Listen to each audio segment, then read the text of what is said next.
আসসালামু আলাইকুম রহমতুল্লাহি ওয়া বারাকাতুহু। আলহামদুলিল্লাহ, প্রিয় দেশবাসী এবং প্রবাসে যারা অবস্থান করতেছেন, আলহামদুলিল্লাহ আমি মালিকের দরবারে শুকরিয়া জ্ঞাপন করছি। আজকে আমি আপনাদের নিকট আলোচনা করব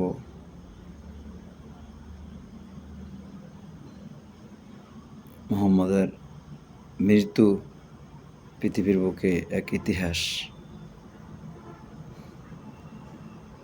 মুহাম্মদ আমার প্রিয় ছেলে। আমি তার নাম রেখেছিলাম প্রিয় নবী কামলিওয়ালা, যিনি আমাদের নবী হযরত মুহাম্মদ সাল্লাল্লাহু আলাইহি সাল্লাম, ওনার নামে আমি নাম রেখেছিলাম।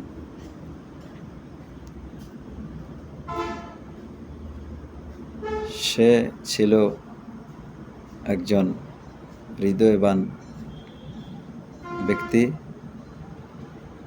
এবং আদর্শ ছেলে। এই পৃথিবীর বুকে এসেছিলেন।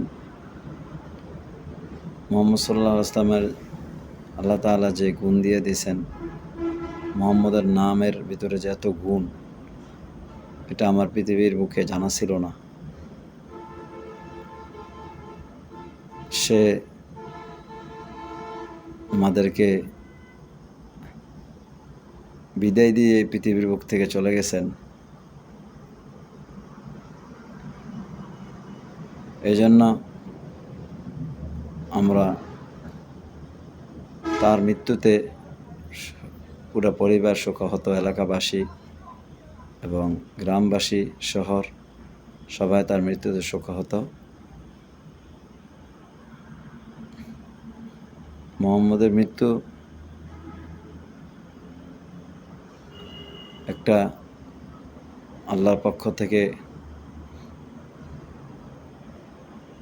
এমন সুন্দর মৃত্যু আল্লাহ তাআলা মুহাম্মদকে দিয়েছেন। আমরা এই পৃথিবীর বুকে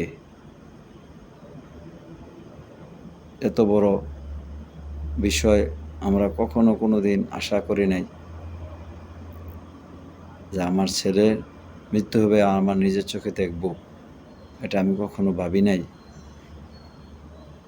যাক, সব কিছু আল্লাহ তাআলার ইচ্ছা।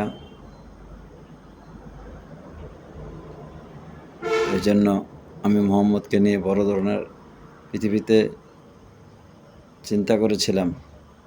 সে একদিন কোরআনে হাফেজ হবে, একজন বড় আলেম হবে, একদিন সে সারা পৃথিবীর খেদমত করবে। তারও ইচ্ছা ছিল। আমি তাকে অনেক সময় প্রশ্ন করতাম যে, বাবা তুমি কি হবা? আমি এই দেশের বৃহৎ মসজিদ বাইতুল মোকাররম মসজিদ, জাতীয় মসজিদে আমি কয়েকবার গিয়েছিলাম তাকে নিয়ে। জাতীয় মসজিদে আমি তাকে বলেছিলাম যে, বাবা তুমি একদিন বাইতুল্লাহর ইমাম হবা। সে বলেছিল আমি বাইতুল্লাহর ইমাম হব। এগুলো তার কিছু কর্ম ছিল, তার কথা ছিল, এগুলো বলার মতো নয় এই পৃথিবীর বুকে। এজন্য মুহাম্মদের জন্য সকলে কিয়ামত পর্যন্ত ইনশাআল্লাহ দোয়া রাখবেন। আল্লাহ যেন মুহাম্মদকে কবুল করেন, মুহাম্মদের উসিলায় যেন আমাদের সকলকে কবুল করেন।